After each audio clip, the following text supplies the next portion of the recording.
अस्सलाम वालेकुम दोस्तों, सरकार ख्वाजा गरीब नवाज से टकराने का क्या अंजाम होता है। अब भारत का मुसलमान गरीब नवाज की करामत देखेगा। जिस आस्थाने से करोड़ों हिंदुओं को फैज़ मिलता है, उस मुक़द्दस आस्थाने के साथ विष्णु गुप्ता ने छेड़छाड़ करने की कोशिश की है। अभी भी वक्त है विष्णु गुप्ता के पास कि जाके गरीब नवाज से माफ़ी मांग ले, अपनी याचिका कोर्ट से वापस ले ले, वरना आगे क्या होगा इसका पूरा वीडियो भी आगे हम आपको दिखाएंगे। दोस्तों, आप सब मुसलमानों से गुजारिश है इस वीडियो को एंड तक ज़रूर देखें। अगर सरकार गरीब नवाज से माफ़ी नहीं मांगी तो क्या होगा।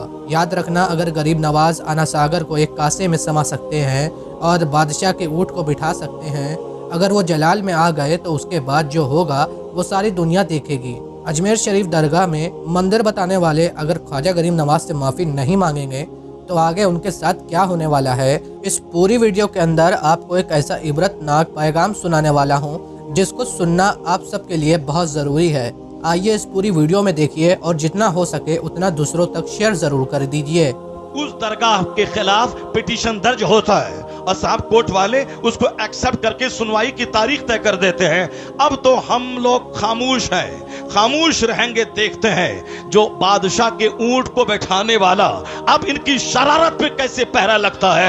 मुझे यकीन हासिल है अब हिंदुस्तान का 40 करोड़ मुसलमान अब गरीब नवाज की करामत देखने के लिए मुंतजिर है कि हिंदुस्तान का राजा अपनी करामत दिखाएगा। अब मुझे लग रहा है कि इनकी शरारत जब बढ़ रही है, इनकी शरारत खूब आगे बढ़ रही है, तो अब जब बंदरों को गीदड़ों को मौत आती है तो शहर की तरफ रुख करता है। छोटी छोटी बातें तो बोलता था, हम नजरअंदाज करते थे। अब बड़े शहंशाह की बारगाह में पहुंच गया है, वहां छेड़खानी कर रहा है। अब बस करीब है वह वक्त जब गरीब नवाज का जलाल रंग लाएगा, और जब वो जलाल रंग लाएगा इनका सारा गुरूर चकनाचूर होगा और मुस्तफा के गुलामों को अल्लाह इज्जतों से मालामाल बनाएगा। जुल्म की इंतहा हो गई, जुल्म की इंतहा हो गई। जिस आस्थाने से करोड़ों हिंदू फैज उठाते हैं, जिनकी गरीबी दूर होती है, भीख मांगने के लिए 24 घंटे पड़े रहते हैं, उस मुकद्दस आस्थाने के खिलाफ इन्होंने छेड़छाड़ करने की कोशिश की है।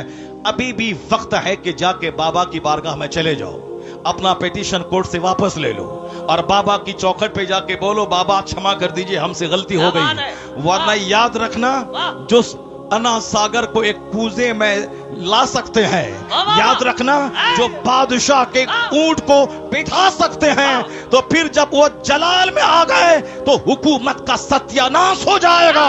फिर वही होगा जो सारी दुनिया देखने का मुंतजिर है। नारे तकबीर, नारे रिसालत, ख्वाजा का हिंदुस्तान, फैजाने गरीब नवाज। एक कौम मुस्लिम, आपको कानून हाथ में नहीं लेना है, आपको सड़क पे आकर के बहुत बड़ा प्रोटेस्ट नहीं करना है। यह मामला शहनशाह हिंदुस्तान का मामला है। अब मामला उनकी कोर्ट में पहुंच चुका है। इस तरह भी नफरत का माहौल हिंदुस्तान में फैला है। कोई भी आदमी खड़ा हो जाए और कोर्ट में साहब याचिका दर्ज कर दे कि इस मस्जिद में लग रहा है कि अंदर में कोई मूर्ति छुपी हुई है या कोई मंदिर रहा होगा, तो अब कोर्ट वाला भी केस एक्सेप्ट कर लेता है।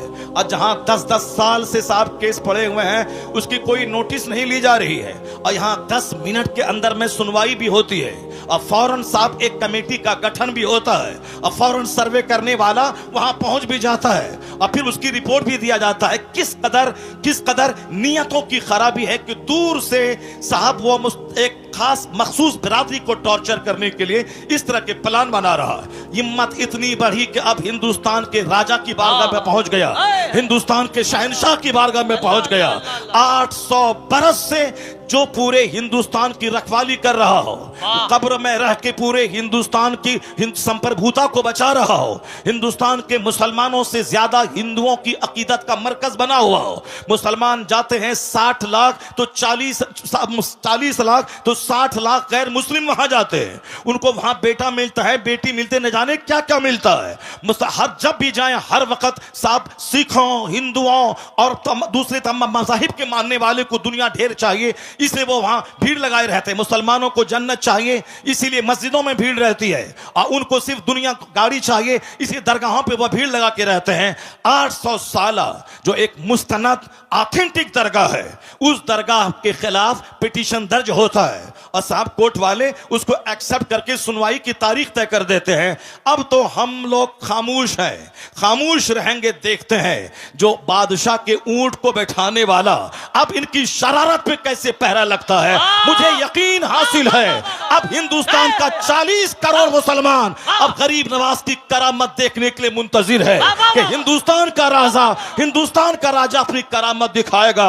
अब मुझे लग रहा है इनकी शरारत जब बढ़ रही है, इनकी शरारत खूब आगे बढ़ रही है, तो अब जब बंदरों को, गीदड़ों को मौत आती है तो शहर की तरफ रुख करता है। छोटी छोटी बातें तो बोलता था, हम नजरअंदाज करते थे, अब बड़े शहंशाह की बारगाह में पहुंच गया है, वहां छेड़खानी कर रहा है। अब बस करीब है वह वक्त जब गरीब नवाज का जलाल रंग लाएगा, और जब वो जलाल रंग लाएगा इनका सारा गुरूर चकनाचूर होगा और मुस्तफा के गुलामों को अल्लाह इज्जतों से मालामाल बनाएगा।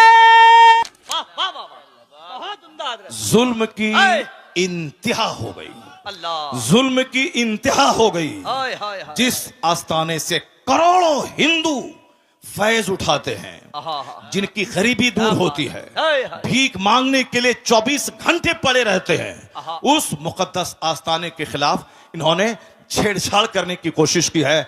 अभी भी वक्त है कि जाके बाबा की बारगाह में चले जाओ, अपना पिटीशन कोर्ट से वापस ले लो और बाबा की चौखट पे जाके बोलो, बाबा क्षमा कर दीजिए, हमसे गलती हो गई। वरना याद रखना, जो अना सागर को एक कूजे में ला सकते हैं, याद रखना, जो बादशाह के ऊंट को बिठा सकते हैं, तो फिर जब वो जलाल में आ गए तो हुकूमत का सत्यानाश हो जाएगा। फिर वही होगा जो सारी दुनिया देखने का मुंतज़िर में नहीं लेना है। आपको सड़क पे आकर के बहुत बड़ा प्रोटेस्ट नहीं करना है। यह मामला शहनशाह हिंदुस्तान का मामला है।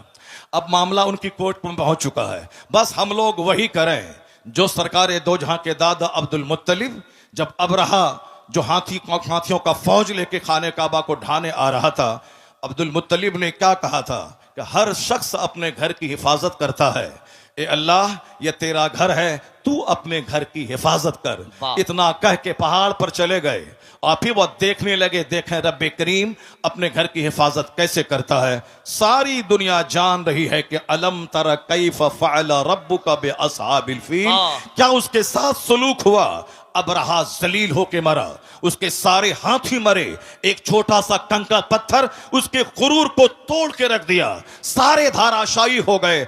हम तो यही देखते हुए आ रहे हैं 1400 साल के अंदर। अल्लाह रब्बुल इज्जत बहुत बेनियाज है, अल्लाह रब्बुल इज्जत बेनियाज है, कोई भी जालिमों का जुल्म उसको थका नहीं